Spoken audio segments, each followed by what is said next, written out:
আসসালামু আলাইকুম, আশা করি সবাই ভালো আছেন।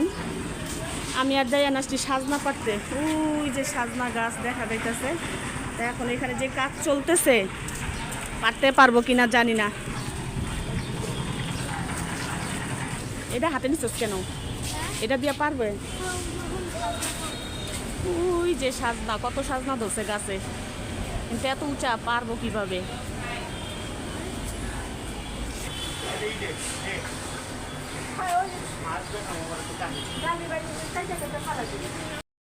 আমরা কিন্তু আমাদের বাসার মানে মসজিদের আরেক সাইডে আছি। এটাই যে মসজিদের আরেক সাইড, তো এটাও দেখাবো। এটা হচ্ছে আমার চাচার বাড়ি। এখানে দুইজনের বাড়ি, দুই ভাইয়ের। তো নিচে গোডাউন ভাড়া দিছে, গেঞ্জির ফ্যাক্টরি, আর উপরে ফ্ল্যাট। এটা হচ্ছে মসজিদের আরেক সাইড।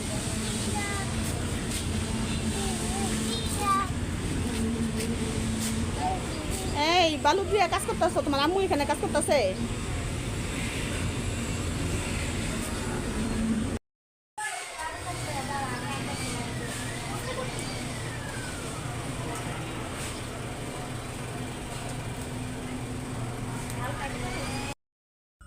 সাজনা গাছ এত মানে নরম।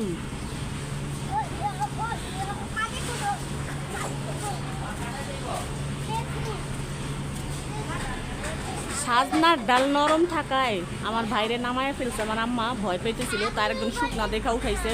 তো ওনারা নিয়েও ভয় পাইতেছে যে পরের ছেলে কইরা গেলে তো পারতেছে। আর এই দুইজন এখানে এই যে জায়ান এসে, এই জায়ান তুমি কি ঘরে আটকা থেকে থেকে পাগল হয়ে গেছে? এখন এটি কি করতেছ? ধুলা ধরে না আব্বা, উঠো উঠো। তো প্রায় পাড়া শেষ, গোছ গাছ করে আমরা বাসায় নিয়ে যাব। ওই একটা উপরের ডালটাই আছে, ওইটার মধ্যে অনেক বেশি। সব পাড়া শেষ, এখন গোছ গাছের পালা।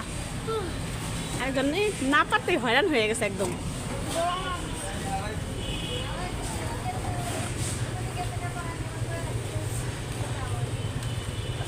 খালি ধুলা, ঝুটের খালি ধুলা উঠতেছে। দেখেন আকাশের অবস্থা দেখেন। যখন সাজনা পাড়তে গেছি গাছ থেকে, তখন কিন্তু রোদ ছিল, রোদের জন্য দেখতে পারতেছিলাম না। আর এখন বাসায় আইসা একটু রেস্ট নিছি। তো দেখেন এখন বৃষ্টি মনে হয় জোরে আসবে, কেমন জানি অন্ধকার হয়ে গেছে।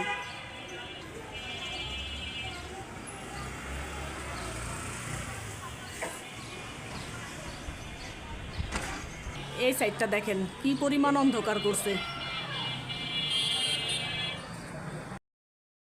ইফতারির পরে সাজনা কাটতে বসলাম, আর এখানে ভাগাভাগি হইতাছে। এখানে 3 ভাই বোনের সাজনা আছে। তো আমার মাও কাটতেছে, আমার বোন কাটছে। এই যে এগুলি এখন ডাল দিয়ে রান্না করব, সবাই খাবো একসাথে। এর জন্য এতগুলি কাইটা নেওয়া হয়েছে। আজকে শুধু সাজনাই খাবো।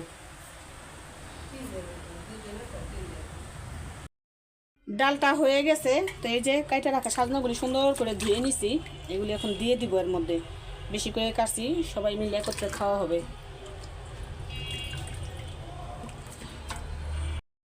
সাজনার ডালটা প্রায় হয়ে আসছে।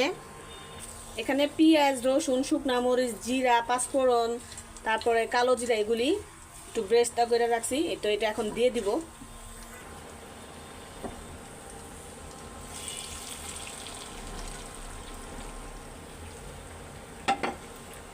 প্রায় হয়ে আসছে। তো এখন ধইনা পাতা দিয়ে নামায় ফেলবো।